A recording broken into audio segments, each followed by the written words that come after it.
You are staring at a screen or staring at a wall, and the world around you is completely quiet. By all accounts, you should be moving forward. Days have turned into months, seasons have changed, and on the outside, your life is functioning exactly the way it is supposed to. Yet inside your head, a completely different reality is playing out. You are trapped in an endless loop, replaying a conversation that happened a year ago, analyzing a text message down to its punctuation, or dissecting the exact moment someone walked away from you. You want to let go. You tell yourself every morning that today is the day you stop looking backward. But the moment your mind is left unoccupied, it pulls you right back into the wreckage. It feels like an internal betrayal, as if a part of you is actively fighting against your own peace. Welcome to Mind Echo, exploring the psychology behind how we think, feel, and behave. Subscribe for deeper insights into the human mind. Let's begin. We are taught from a very young age that time heals all wounds. We are told that if we just keep busy, meet new people, and let the days stack up, the past will naturally fade into the background. But anyone who has ever stayed awake until 3 in the morning agonizing over a ghost knows that this isn't how the mind actually works. You can delete the phone number, throw away the old gifts, and move to a completely new city, but your thoughts will still find a way to wander back to the exact same person, the exact same mistake, or the exact same rejection. It is a deeply frustrating experience because it defies all logic.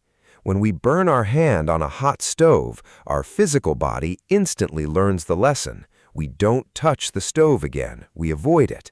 Yet when it comes to emotional pain, our minds seem to do the exact opposite. We obsessively return to the very memories that hurt us. We pull the scab off the wound over and over again, reading old emails, checking social media profiles, or mentally rewriting old arguments in our heads, hoping for a different outcome. Think about how exhausting it is to live this way. You carry a heavy, invisible weight through your daily routine. You smile at work, you have dinner with friends, but a part of your bandwidth is always being consumed by a background program that just won't close. You begin to blame yourself. You think, why am I so weak? Why can't I just be resilient like everyone else? You feel like you are uniquely broken, trapped in an emotional prison where you hold the key but somehow refuse to unlock the door.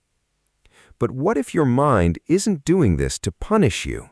What if this agonizing inability to move on is actually your brain's desperate, distorted attempt to keep you safe? To understand why we get stuck, we have to look past the surface frustration and peer into the hidden, unwritten rules that govern our subconscious. The human mind is a master problem solver. It is hardwired to look at the world, find patterns, and resolve chaos into order.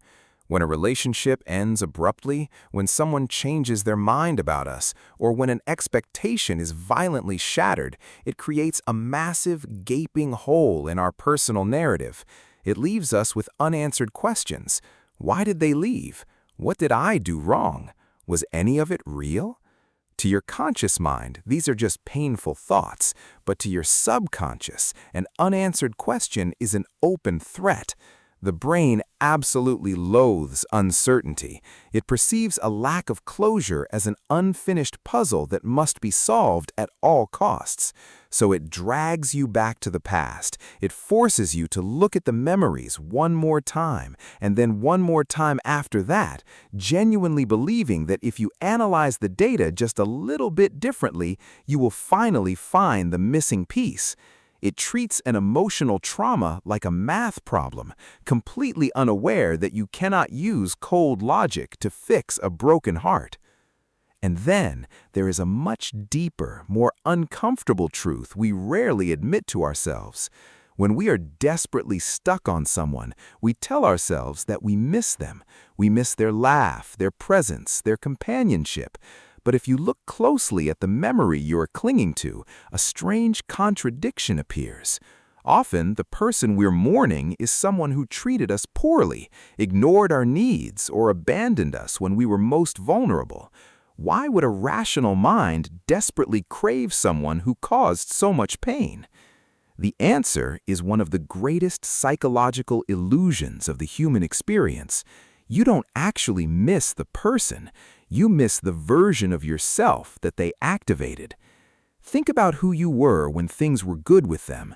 You felt chosen, you felt seen, worthy, and alive. When they walked away, they didn't just take their presence with them, they took your access to those feelings. Your mind isn't obsessing over their face, it is obsessing over the validation you experienced through them. You are using their memory as a mirror, trying to find the reflection of your own worth that you lost when they left. As long as you believe that specific person holds the unique key to your self-esteem, your mind will never allow you to look away from them.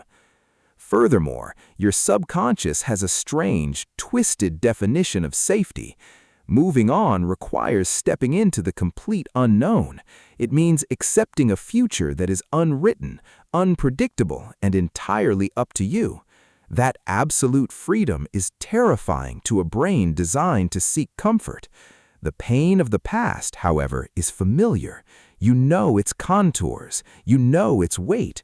You have lived with it for so long that it has become a strange kind of home.